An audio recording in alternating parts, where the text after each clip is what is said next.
मंगलम भगवान वीरो मंगलम गौतमो गणी मंगलम कुंद कुंदार्यो जैन धर्मोस्तु मंगलम सर्वमंगलमांगल्यम सर्वकल्याणकारकं प्रधानं सर्वधर्माणां जैनं जयतु शासनं।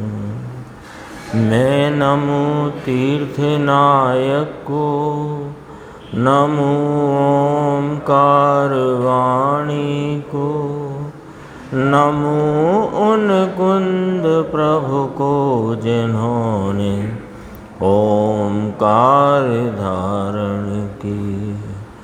अहो उपकार जिनवर का कुंद का दिव्य वाणी का जिन कुंद ध्वनि दाता उनका हान स्वामी का।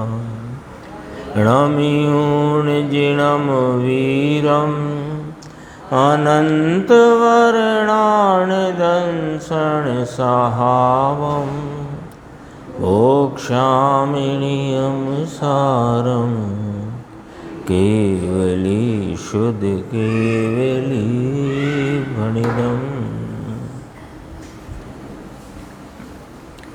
नियम सारजी परमागम ग्रंथ है और इसके शुद्ध उपयोग अधिकार के 186 गाथा के उपरांत जो 306 और 307 दो कलश टीकाकार मुनिराज ने कहे हैं वह अपने स्वाध्याय के क्रम में अपन लेंगे। और अभी जो समय सारजी परमागम के सर्व विशुद्ध ज्ञान अधिकार उसकी 10 गाथाएँ 373 से 382 इस पर गुरुदेव श्री का कल वाला प्रवचन का जो आगे का उत्तरार्ध था वो अपन ने सुना। इसमें एक प्रश्न के माध्यम से ज्ञान के स्वपर प्रकाशक स्वभाव की बहुत गजब का रहस्य इसमें पूज्य गुरुदेव श्री ने खोला है। वो अपन देखते हैं पेज नंबर 391। विषय ऐसा चल रहा था कि स्पर्श कहता नहीं कि तुम मुझे छुओ, गंध कहती नहीं कि तुम मुझे सूंघो, रस कहता नहीं कि तुम मुझे चखो। ये चलती थी ना बात। तो यहाँ प्रश्न किया मुमुक्षु ने कि रस चखते तो नहीं हैं किंतु रस को जानते तो है ना अवश्य अथवा कि नहीं। प्रश्न बराबर दोबारा से है। रस चखे नहीं किंतु रस को जानते तो हैं अवश्य अथवा कि नहीं, ऐसा पूछा। उत्तर देखो, उत्तर बहुत गंभीर है और ये स्वपर प्रकाशक जो अपना ज्ञान का स्वभाव है उसका इसमें एकदम स्पष्ट रहस्य यहाँ पर अपने सामने गुरुदेव श्री ने फरमाया है। देखो, जानते हैं ये भी कहना व्यवहार है। इन्हें रस चखते नहीं, ये तो बात थोड़ी बहुत स्थूल है ना। फिर कहा चखते हैं या नहीं चखते हैं, ये बात को तो दूर रखो।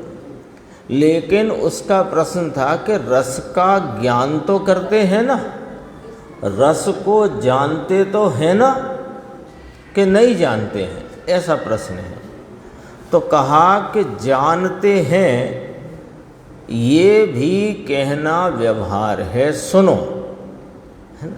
इतना कहा। जानते हैं यानी रस संबंधी मीठा खट्टा चरपरा उसकी जो प्रकार की व्यक्तता है उसको आत्मा जीव अपने ज्ञान में जानता है कि नहीं जानता है, ये प्रश्न है। तो कहा जानते हैं यानी रस संबंधी भाव को जानते हैं, ये भी कहना व्यवहार है, सुनो। कि जो यह दूसरी चीज है इसको आत्मा जानता है, ऐसा कहना व्यवहार है। क्यों? दूसरी चीज है ना, एक तो ज्ञान चीज है जो स्वयं पर प्रकाशक स्वभाव से प्रति समय जानने रूप भाव से परिणमे, ऐसी ये ज्ञान चीज है। ये ज्ञान चीज जो है ये स्वयं पर प्रकाशक स्वभाव से परिणमने वाली है। और जो रस का भाव है, खट्टा मीठा चरपरा कसैला जो भी है, वह रस का भाव दूसरी चीज है। पहले तो ये रख दी बात। एक यह ज्ञान वस्तु है और वह रस का भाव ज्ञेय वस्तु है। हो गई ना बात? तो कहा जो यह दूसरी चीज है इसको आत्मा जानता है, ऐसा कहना व्यवहार है। क्यों? अरे उसको जानता, तो यदि जानता ही नहीं है तो काय का ज्ञायक, और कैसा ज्ञान? प्रश्न उठता है ना कि स्पर्श नहीं कहता, रस नहीं कहता कि मुझे जानो। तो ये तो ठीक है बात, तो ज्ञान अपनी स्वयं सामर्थ्य से जानता है, लेकिन जानता तो है ना उसको। उसको नहीं जानता तो फिर ज्ञान कैसा? ये प्रश्न है। अपने ज्ञान की कोई अपन सामान्य व्याख्या यदि अपन कहें, सुने, विचार करें तो क्या खड़ी होती है कि जो स्वयं पर पदार्थों को जाने वो ज्ञान है। ऐसा ही है ना। और परिभाषा भी ऐसी आई। 124 गाथा ज्ञान प्रधान शैली में जो प्रवचन सार जी परमागम है उसकी 124 नंबर की गाथा में कहा, अर्थ विकल्प वह ज्ञान है। अर्थ माने अर्थ माने पदार्थ, पदार्थ माने पूरा जगत। तो जगत को स्वयं पर विभाग पूर्वक अवभाषण होना, ये जानना है, ये ज्ञान है। तो जानता है ऐसा कहना व्यवहार क्यों कहते हो? व्यवहार का अर्थ तो समझते हैं ना अपन। व्यवहार माने ऐसा है नहीं, यानी रस को जानता है ये ज्ञान, ऐसा है नहीं। मतलब ये हुआ ना, रस को ये ज्ञान जानता है ऐसा है नहीं, तो फिर ऐसा क्यों? ऐसा कैसे? लिखा ना केम, कैसे?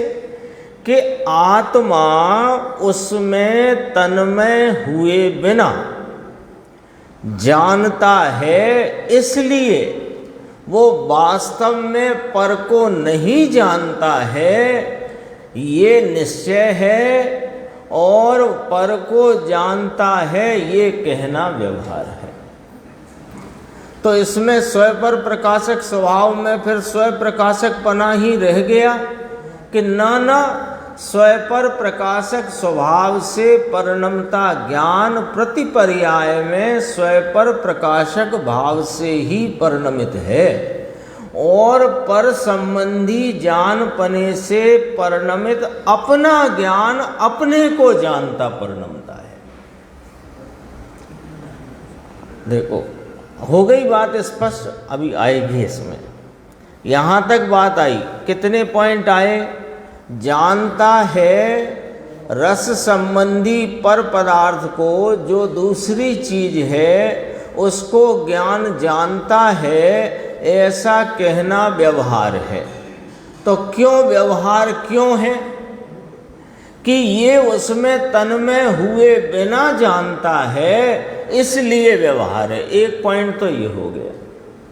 उसमें वह ज्ञान अभी आया था ना, दीपक उन घटपटादि पदार्थों के पास जाता नहीं, और घटपटादि पदार्थ उससे कहते नहीं कि हमें प्रकाशो। आया था ना, कल अपन ने देखा था। तो कहते हैं कि आत्मा उसमें यानी दूसरी चीज में यानी कि ज्ञेय पदार्थ में तन्मय हुए बिना जानता है। एक पॉइंट ये अभी रख लो, अपन पेटे में रख लो इसको, अभी इसके आगे बात। हरि भाई जुदी जात है बापू, ये ज्ञान स्वभाव और इसके परिणमन की जो व्यवस्था है, ये जो लौकिक दृष्टि से हम देखते समझते हैं उससे इसकी जाति अलग है, ये बात अलग है। इस बात को थोड़ा गहराई से समझने की ज़रूरत है। जुदी जात है बापू, दुनिया से जुदी जात है। ये रस है, लड्डू है ना, लड्डू मीठा, तो इसको जानता भी नहीं है ज्ञान, लो चखता नहीं है, ये बात तो दूर रहो, जानता भी नहीं है। किसको? कि लड्डू और लड्डू की मिठास रूप व्यक्तता को ये आत्मा जानता भी नहीं है। अब ये स्वपर प्रकाशक स्वभाव की बात चलती है, लड्डू की बात नहीं चलती है। स्वपर प्रकाशक स्वभाव वाला ज्ञान लड्डू है, इसको जानता भी नहीं। अभी थोड़ी एक पंक्ति पहले क्या आ गया था, पॉइंट याद रखना पड़ेगा उसे ये समझने के लिए कि उसमें तन्मय हुए बिना जानता है। तो पहले तो आपने कहा जानता है और अब कहा नहीं जानता है, तो हमें ये स्पष्ट करो कि जानता है कि नहीं जानता है। बहुत गंभीर रहस्य इसमें स्वपर प्रकाश, कोई ये स्वपर प्रकाशक स्वभाव की जो बात है बहुत सीधी सच्ची और सरल है, यानी कोई इसमें उलझन है नहीं। वो तो कोई विद्वानों को उस बात पे ऐसा लगता है कि इसको यों कही जाए, किसी को लगता है इसको यों कही जाए, वो वाली तो वो एक तरह से एक बड़ा विषय बन गया। मुद्दा नहीं कहूँगा मैं, बड़ा विषय बन गया। और वो बड़ा विषय नहीं है, सीधा सच्चा सरल विषय है।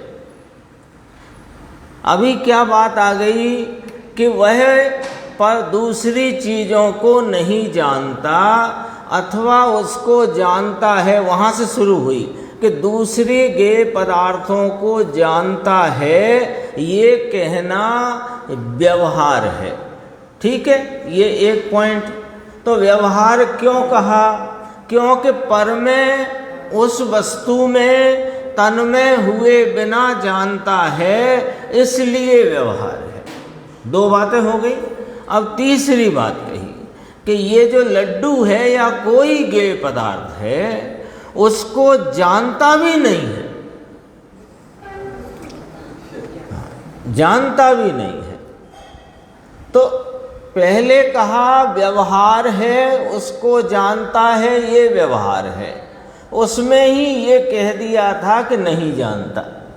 व्यवहार कहा ना, तो व्यवहार कहा तो उसमें ही कह दिया कि नहीं जानता।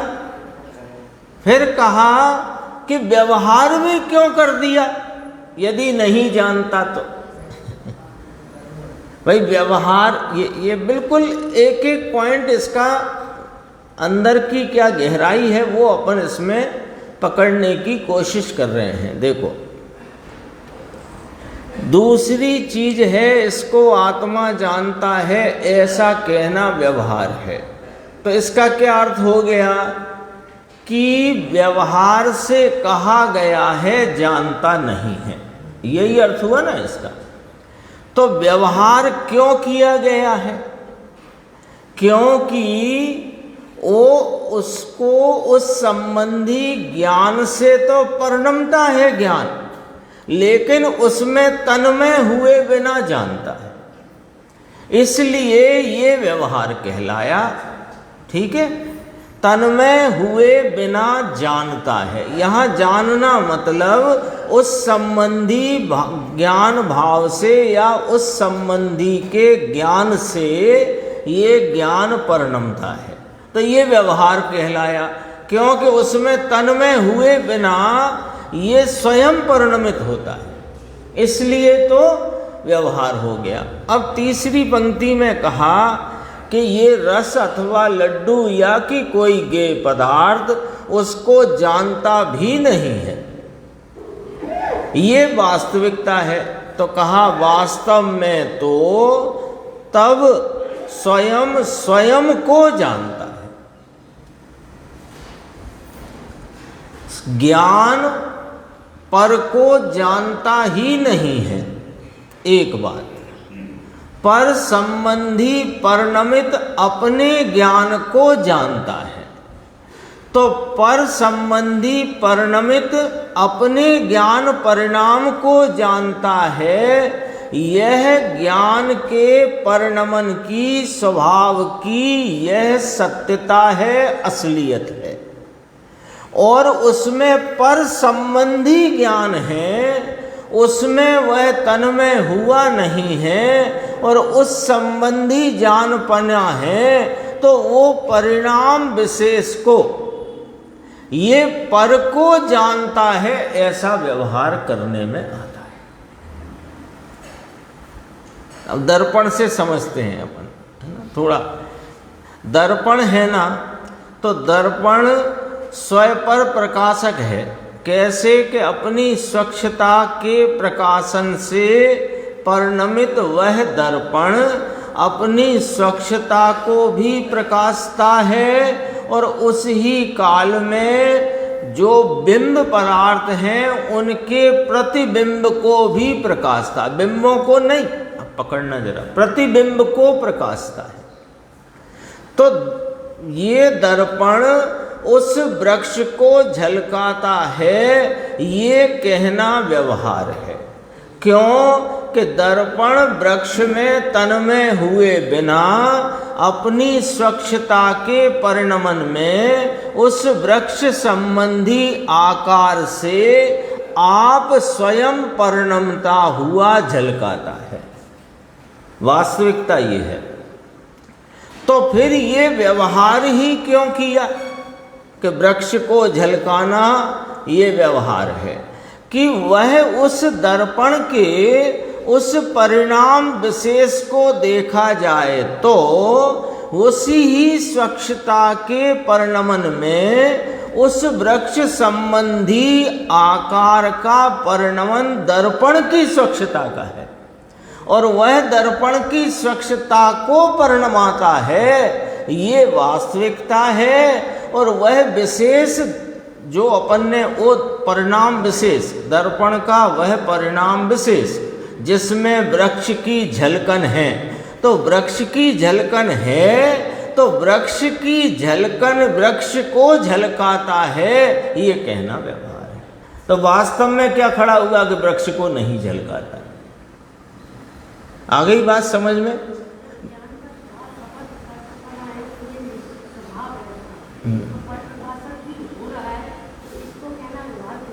देखो, स्वभाव जो स्वयं पर प्रकाशक स्वभाव है वो इसका निश्चय स्वभाव है। निश्चय से ज्ञान स्वयं पर प्रकाशक है, लेकिन उस स्वयं पर प्रकाशक परिणमन उसका अपना अपने में होता है, पर में तन्मय हुए बिना होता है, पर को लाए बिना होता है, पर में जाए बिना होता है। ठीक है। अब ये जो स्वयं पर प्रकाशक परिणाम है, ये एक परिणाम है कि दो परिणाम? एक ही है। तो जिस परिणाम में स्वयं प्रकाशित है उस ही परिणाम में वह पर संबंधी प्रकाशन है। पर का प्रकाशन नहीं, पर संबंधी आकार का प्रकाशन अपने परिणाम में है। तो पर को प्रकाशित किया, ये तो उपचार हो गया। क्यों कि खरेखर तो उसने अपने स्वयं पर प्रकाशक भाव को प्रकाशित किया।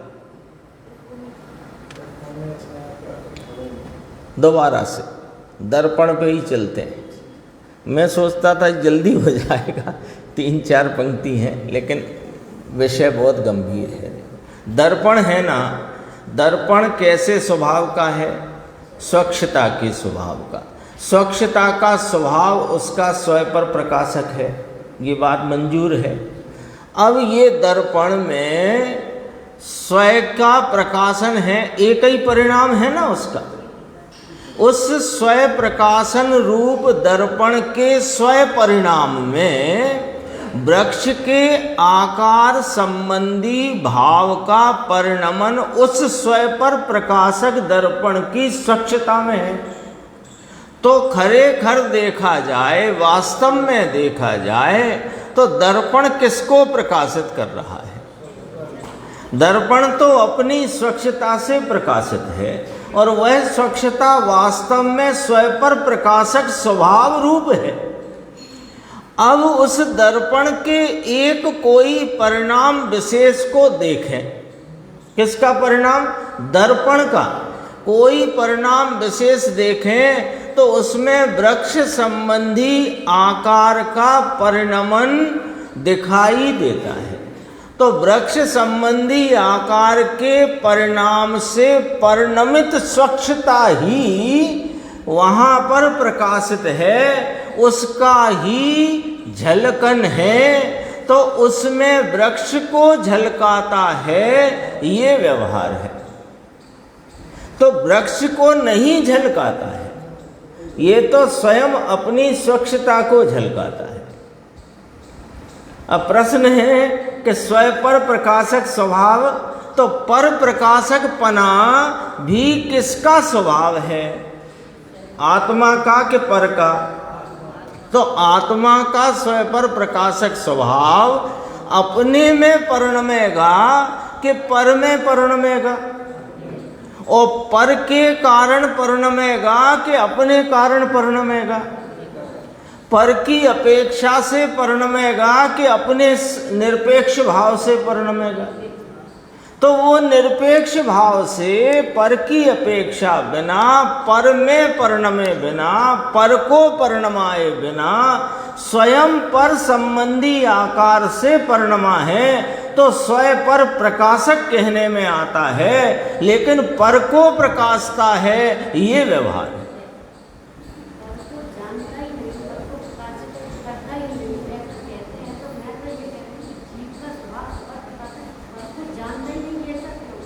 पर को नहीं जानता ना, उस समय किसको जानता है? ये किसको जानता है? अरे पर संबंधी अपने ज्ञान का प्रकाशन है, पर का नहीं है। यही तो यहाँ कहना है। वो पूछा था कि रस को चखता है, रस को चखता तो नहीं है, लेकिन रस को जानता तो है कि नहीं? तो कहा रस को नहीं जानता। तो फिर पर प्रकाशक क्यों कहते हो? कि पर प्रकाशक इसलिए कहते हैं कि वह अपने स्वयं परिणाम में, अपने ज्ञान की स्वच्छता में उस स्वयं और पर दोनों को प्रकाशता हुआ आप ही आपको जानता है, पर को नहीं। खट्टा मीठा संबंधी परिणमित अपने ज्ञान को ज्ञान ने जाना है, खट्टे मीठे को नहीं। ये वाली बात चल रही। खट्टे मीठे को नहीं जाना ज्ञान ने, खट्टे मीठे संबंधी परिणमित अपने ज्ञान परिणाम को जानता है ज्ञान। ऐसा है, अद्भुत है। ये ज्ञान की, ये जो कहना चाहिए ज्ञान का मैकेनिज्म है, ये ज्ञान के परिणमन का सिस्टम है, ये समझ में आ जाए तो ज्ञान ज्ञेयों से भिन्न भाषित होगा। अन्यथा ज्ञेयों की सापेक्षता जब तक रहेगी तो ज्ञेय से ज्ञान की भिन्नता कभी हो सकती नहीं, निर्णय में भी नहीं होगी। भाव वासन की तो बात बाद की है। देखो, दुनिया से जुदी जात ये रस है, लड्डू है, इसको जानता भी नहीं, वास्तव में तो तब स्वयं स्वयं को जानता है। लिखा कि नहीं लिखा? बोला गुरुदेव श्री ने, स्वयं स्वयं को जानता है। उसका भी कारण कहते हैं, कारण कि लड्डू में ये तन्मय नहीं हुआ है। ये लड्डू में तन्मय ज्ञान कब हुआ ये बता दो। जब लड्डू मुंह के अंदर है और वहां पर उसकी इष्टता का राग भी है, तो लड्डू संबंधी ज्ञान और राग संबंधी ज्ञान, वो ज्ञान का ज्ञान है, राग का नहीं, लड्डू का नहीं। राग को भी नहीं जानता ये। राग संबंधी अपने ज्ञान भाव को जानता है। देखो, यदि ऐसा नहीं समझते, देखो दर्पण के संबंध में सब समझते हैं कि नहीं समझते? यहाँ एकदम तीव्र हल करती अग्नि यहाँ दरवाजे के पास जल रही हो, दर्पण यहाँ हो, तो कोई भी समझ लेता है, यहाँ जितने लोग यहाँ घुसेंगे, अंदर आएंगे, इस प्रवेश करेंगे, तो वे दर्पण में अग्नि देखकर अग्नि बुझाने दर्पण की तरफ दौड़ेंगे कि जहाँ अग्नि है वहाँ दौड़ेंगे। तो फिर उस समय ये बात कैसे समझ में आ गई कि दर्पण में अग्नि नहीं झलक रही, दर्पण में दर्पण झलक रहा है?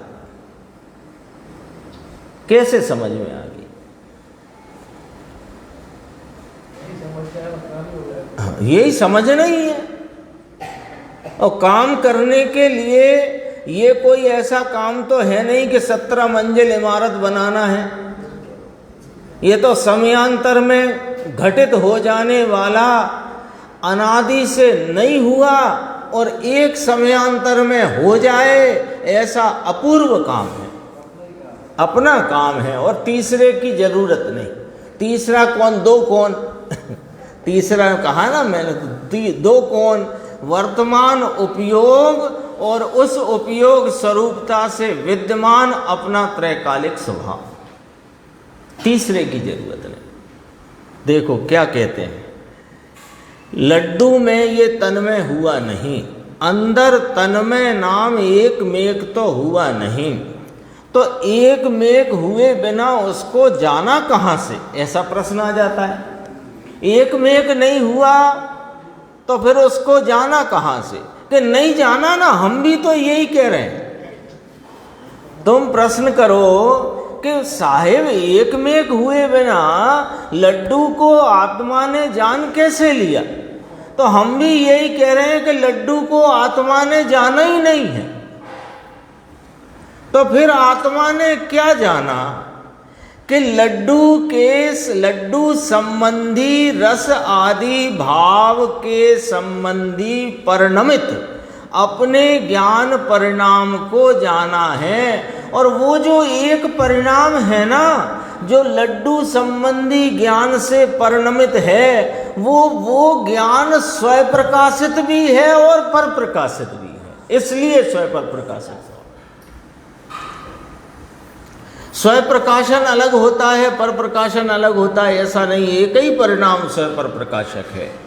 तो फिर उसमें हमें क्या करना कि उसमें पर प्रकाशन से उत्पन्न जो ज्ञान का विशेष है उसको छोड़ देना, और जिस हर परिणाम प्रवाह में स्वयं स्वयं स्वयं स्वयं स्वयं एक रूपता सदृशता से प्रकाशित है उसको ग्रहण कर लेना।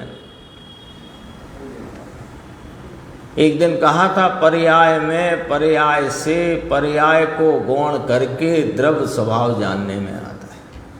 पर्याय में जानने में आता है, पर्याय से जानने में आता है, पर्याय को गौण करके द्रव्य स्वभाव को देखने से, यानी विशेष को गौण करके सामान्य का अवलोकन करने से वह ज्ञान स्वभाव देखने में जानने में आता है। देखो, चखता तो नहीं पर जानता है कि नहीं, ऐसा हरि भाई पूछते हैं। अरे जाने बिना स्वयं स्वयं को जानता है। ले अभी एक लकीर पढ़ो जरा, ये पंक्ति। लड्डू को जाने बिना, लड्डू ही ले लो, अब लड्डू की बात है तो लड्डू को जाने बिना स्वयं स्वयं को जानता है, इसमें लड्डू संबंधी का ज्ञान है।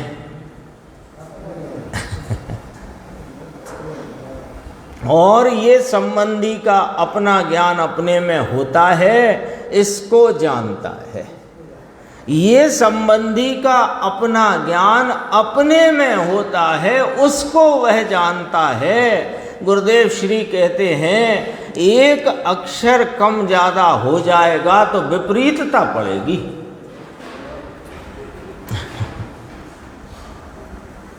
दर्पण से बहुत जल्दी समझ सकते हैं, है ना। अपन कईयों बार इस संबंध में दर्पण का उदाहरण लेते हैं, आचार्य भगवान दीपक का भी लेते हैं, दर्पण का भी लेते हैं। देखो थोड़ा नीचे आना, एक प्रश्न है जो छपा नहीं उसके उत्तर में, अग्नि को जानते हैं ऐसा कहना ये व्यवहार है, ये ज्ञान में अपना स्वभाव है कि स्वयं स्वयं को जाने।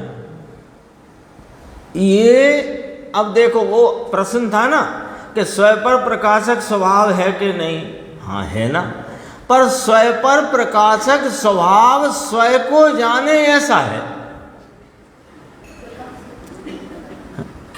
दर्पण है, वो दर्पण अपने को झलकाता है कि अग्नि को झलकाता है? तो अपने को झलकाता है तो अपनी स्वच्छता को भी झलकाए और बिंबों के निमित्त से होते अपनी परिणति में जो प्रतिबिंब भाव हैं उनको भी झलकाए, ऐसा दर्पण का अपना स्वभाव है। और दर्पण वास्तव में उस समय अपने भाव को झलका रहा है, किसी को नहीं झलका रहा। देखो एक पंक्ति में बहुत गजब है, एक ज्ञान में अपना स्वभाव है कि स्वयं स्वयं को जानता है और पर को पर की अपेक्षा बिना पर को अपने में जानता है, यानी पर संबंधी अपने ज्ञान को अपने में जानता है। पर को छुए बिना, पर की अस्थि है इसलिए इसको जानता है, ऐसा भी नहीं है। यानी दर्पण के संबंध में ही बताते हैं, सामने वृक्ष है इसलिए दर्पण में झलकता है, ये बात खोटी है। बोलो मंजूर है कि नहीं मंजूर है? दर्पण में सामने वृक्ष है इसलिए दर्पण में झलकता है, ये बात सच्ची कि झूठी? झूठी है राकेश भाई, बोलो क्यों झूठी है? अरे वो दर्पण के परमाणुओं के वर्ण गुण का परिणमन है कि वृक्ष का परिणमन है? तो दर्पण के परमाणुओं के वर्ण गुण का वह परिणमन अपनी अस्थि से है कि वृक्ष की अस्थि से? तो अपनी अस्थि से है तो वृक्ष सामने है इसलिए हुआ है, ये बात ही झूठी निकली।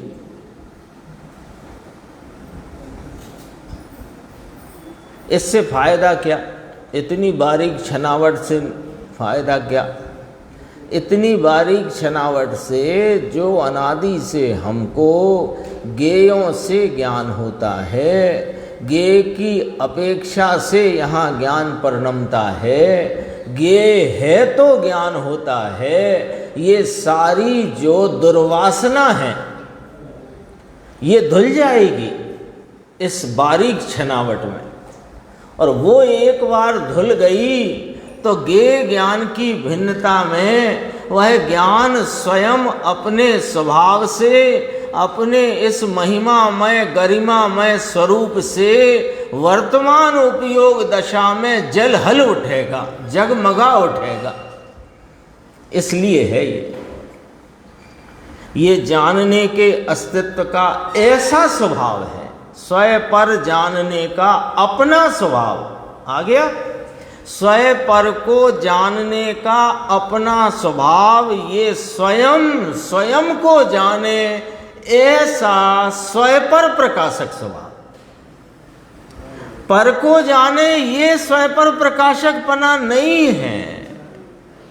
ये स्वयं स्वयं को जाने ऐसा स्वपर प्रकाशक स्वभाव आत्मा का है, ज्ञान का है, ये वाली बात है। अब अपन चलते हैं नियम सार 306 नंबर का कलश है और उसमें भी बहुत प्रेरणास्पद बात मुनिराज पद्मप्रभ मलधारी देव कहते हैं।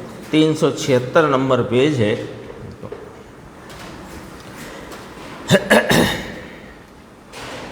देह व्यूह मही जरा जीव यदि दुखावली श्वापदे विश्वासाति कराल काल दहने शोषणम नीयावने नाना दुर्नय मार्ग दुर्गमत में द्रंग मोहिनाम देहिनाम जैनम दर्शनमेकमेव शरणम जन्माटवी संकटे। श्लोकार्थ है, देखो। सबसे अंतिम पंक्ति पढ़ना पहले। वह संसार अटवी रूपी विकट स्थल।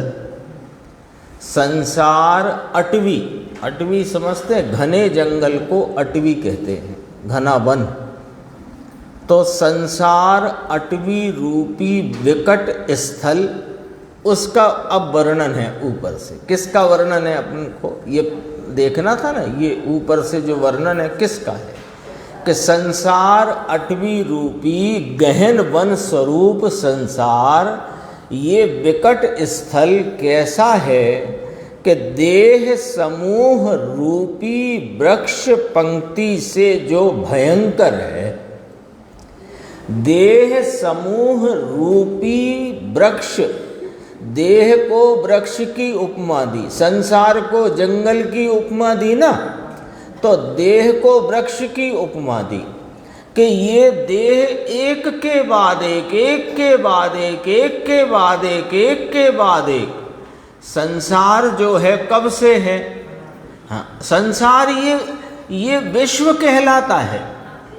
जो 6 द्रव्यों का समुदाय रूप वो विश्व कहलाता है, वो संसार नहीं कहलाता है।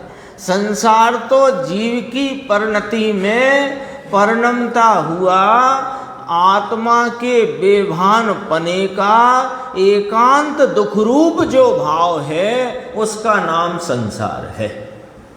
तो ये संसार कब से है कि अनादि से। तो अनादि से किस प्रकार है कि एक देह छूटे और तुरंत दूसरी देह, दूसरी छूटे तीसरी तुरंत। अब अपन ने तो गिनना एक से किया, पर वो है अनादि का, पर समझना है ना। तो एक छूटे तुरंत दूसरी, कि नहीं साहब वो विग्रह गति भी होती है, उसको गौण करो ना, वो तो कितनी अल्प है। और वहां भी शरीर तो है ही साथ में। तो देह समूह रूपी वृक्ष पंक्ति से जो भयंकर है, संसार भयंकर है। संसरण इति संसारा, अपने स्वरूप से संसरित जो वृत्ति है उसी का नाम संसार है। एक बात हुई, फिर दूसरी कहते हैं जिसमें दुख परंपरा रूपी जंगली पशु बसते हैं। इस संसार में जो दुख है, 2 बातें कही ना, देह का संयोग है, स्वरूप का बेभानपना, उसका नाम संसार है। इस संसार में देह का संयोग है और दुख की धारा है। तो दुख को उपमा दी पशुओं की। वन में कोई अपन गहरे बहुत गंभीर वन हो, घना वन हो, उसमें अपन जाएं तो चलते चलते मनुष्य तो कम मिलते हैं या नहीं ही मिलते हैं, पर पग पग पर ये पशु जंतु जानवर वहाँ मिलते हैं, है ना। इसलिए ऐसी यहाँ उपमा दी।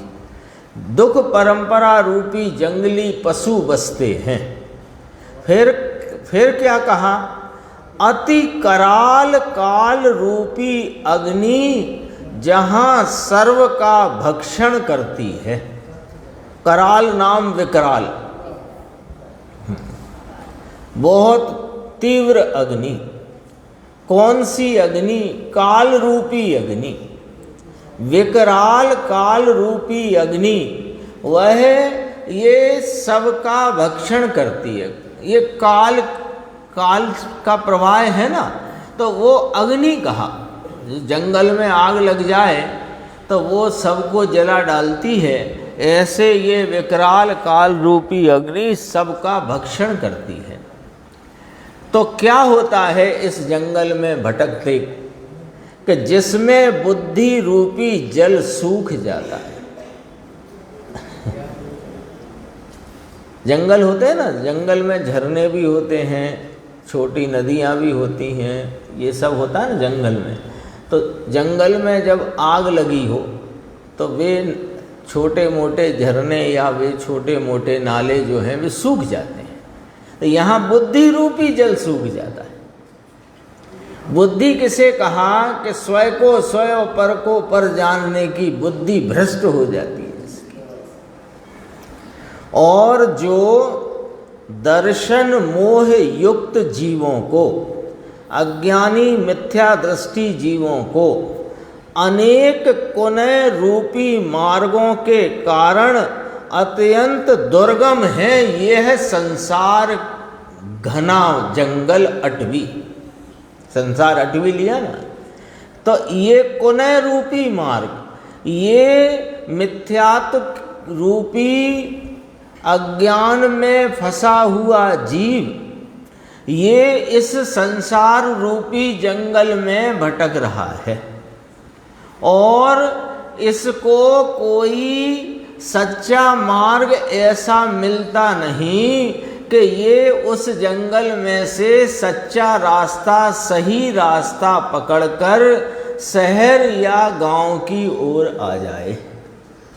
क्यों नहीं आ पाता? कि कुनय रूपी मार्गों के कारण। कुनय माने नए होते हैं ना, नए बताते हैं वस्तु स्वरूप को, और जो वस्तु स्वरूप को बताता नहीं अपितु भटकाता है उसका नाम कुनय है। नए होते ना, निश्चय व्यवहार, दो नए हैं मुख्यतया।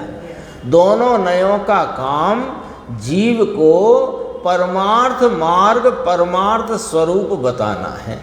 और जो परमार्थ स्वरूप नहीं बता सकता, जो भटकाता है, जो वस्तु का अन्यथा स्वरूप बताता है, वह कुनय है। तो कुनय के कारण, कुनय रूपी मार्गों के कारण इसको यह संसार से पार पाना दुर्गम हो गया है। तो अब करें क्या प्रभु? क्या करें?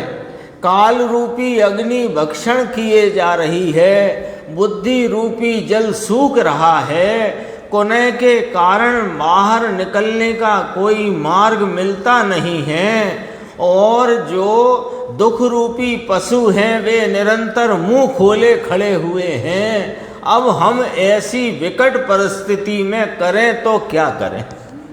अभी तो देखो, अभी तो अपने को ये विचार करो कि क्या वाकई में हमारी ऐसी स्थिति है?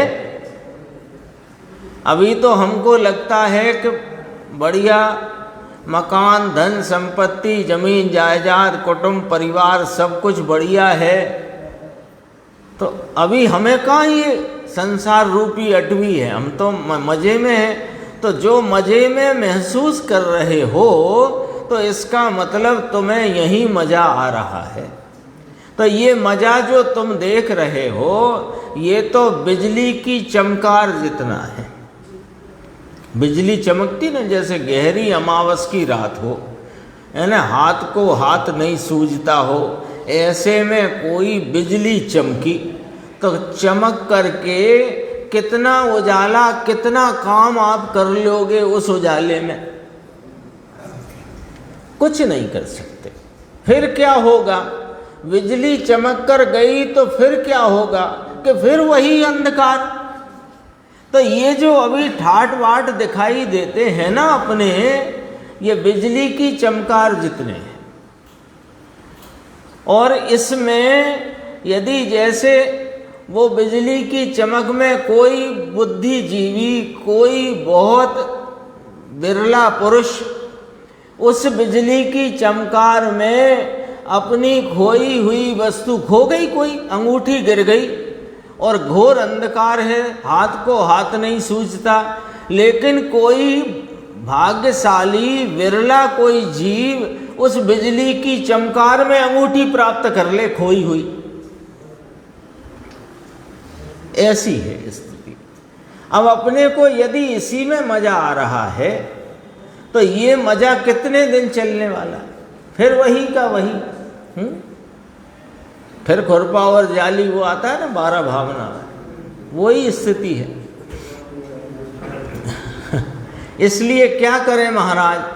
तो कहते हैं मुनिराज पद्म प्रमलधारी देव कहते हैं, भावी तीर्थादि नाथ हैं जो मुनिराज, वे कहते हैं कि जैन दर्शन एक ही शरण है। एक ही शरण है जैन दर्शन, और कोई शरण है नहीं। थोड़ा गुरुदेव का देख लेते हैं, संक्षिप्त ही है। पेज नंबर 377 कहते हैं, ये संसार रूपी अटवी विकट स्थल है, स्थान है, जिसमें देह समूह रूपी वृक्ष पंक्ति से जो भयंकर है, एक देह दूसरी देह ऐसी अनंत देह, इसका जो समूह, इसकी पंक्ति धारा, वन में जैसे वृक्ष की पंक्ति होती है जंगल में, ऐसे संसार रूपी अटवी में ये देह समूह रूपी वृक्ष की पंक्ति है। तो कहा ये भयंकर है। नीचे आ जाते हैं अपन, देखो फिर कहा नीचे, इसी पैराग्राफ की नीचे से तीसरी लाइन, दुख परंपरा रूपी जंगली पशु इसमें बसते हैं, राग देश की आकुलता चाहे तो स्वर्ग में हो। राग देश को क्या कहा यहाँ पर? जंगली पशु। राग देश की आकुलता चाहे तो स्वर्ग में हो, नरक में हो, सेठाई में हो, राकाई में हो। राकाई समझ गए? गरीबी। लेकिन इसको दुख की परंपरा चालू ही है। इसमें तो जंगली पशु दुख की परंपरा है, बैरी चीर डाले ऐसे पशु हैं। कौन? राग द्वेष चीर डालें, है ना। कोई बैरी पशु सिंह आ जाए सामने से तो क्या करे? वो चीर डाले। ऐसे ये राग द्वेष रूपी जो पशु है, ये इसके आत्मा के स्वभाव का घात करने वाला है। ऐसा यहाँ पर उस उपमा से बात करी। फिर नीचे 4 पंक्ति छोड़कर, जिसमें बुद्धि रूपी जल सूख जाता है, प्रश्नवाचक लगा है। तो वहाँ पर जो ग्रंथ छपा तो उसमें कोई अशुद्धि शायद लगती है, ऐसा गुरुदेव ने भी बोला और उसमें भी लिखा हुआ है, कुछ अशुद्धि है अंदर। बुद्धि रूपी जल सूख जाता है। क्या बुद्धि रूपी जल सूख जाता है का अर्थ? आत्मा का ज्ञान क्या है इसका इसको भान नहीं। संसार की होशियारी, है ना, संसार में कितना होशियार है कि एक जरासे में बड़े बड़े राष्ट्रों को राजी कर ले अपने लिए, इतना होशियार है। लेकिन ये भी आत्मा के ज्ञान को सुखा डालता है। फिर कहा, दर्शन मोह युक्त जीवों को अनेक कुनय रूपी मार्गों के कारण ये संसार से निकलना अत्यंत दुर्गम है। कुनय की व्याख्या देखो, कुनय कुतर्क, कुनय कुशास्त्र। कुशास्त्र को क्या होते हैं? जिनमें राग का पोषण है वे सब कुशास्त्र हैं। एक बात। दूसरी बात, वीतरागता की पोषक जो जिनवाणी हैं, उसमें यदि हम अपनी बुद्धि के सूख जाने के कारण उसमें राग का पोषण करें तो वे सुशास्त्र भी कुशास्त्र हो पड़ते हैं। यही जो हमारे हाथ में हैं, जो यहाँ विराजमान हैं, आचार्य परंपरा में लिखे गए जो शास्त्र हैं, उसमें यदि हमने उसका अर्थ राग के पोषण रूप निकाला तो वे हमें कुछ शास्त्र हो गए। ऐसा है, देखो अटवी होती है, इसमें जाल बावल कांटा है ना, ये सब होते हैं ना, बबूल ये कांटे वांटे सब, इसमें से रास्ता निकालना मुश्किल है। ऐसे दर्शन मोही जीव को यानी मिथ्या दृष्टि को कुनय कुतर्कों द्वारा मार्ग अत्यंत दुर्गम है, मुश्किलों से उल्लंघी जा सके ऐसा यह दुस्तर और दुर्गम है। ये वाली बात कही। फिर अगले पेज पे देखना 378। देखो ये जो पूर्ण हुआ ना ये कलश का प्रवचन, उसकी 1 2 3 4 5 6 7 8 7वीं 8वीं लाइन है, देखना। एक जैन दर्शन ही इसमें शरण है, एक ही शरण है, लियो जैन दर्शन एक ही शरण है, दूसरा कुछ नहीं, दूसरा कहाँ कोई है। आत्मा का वीतरागी स्वभाव ये जैन दर्शन होता है, ठीक है। और इसकी पर्याय की प्राप्ति होना यानी पर्याय में वीतरागी स्वभाव की प्राप्ति होना, ये जैन शासन है। त्रिकाली आनंद मूर्ति भगवान वीतराग स्वरूप, इसकी शरण, इसका आश्रय, यह एक ही उद्धार करने का उपाय है। ये चर्चा अपनी पूर्ण हुई। आगे के कलश की चर्चा आगे की स्वाध्याय में लेंगे। शुद्ध स्वरूपी अविनाशी हूँ, आत्म स्वरूप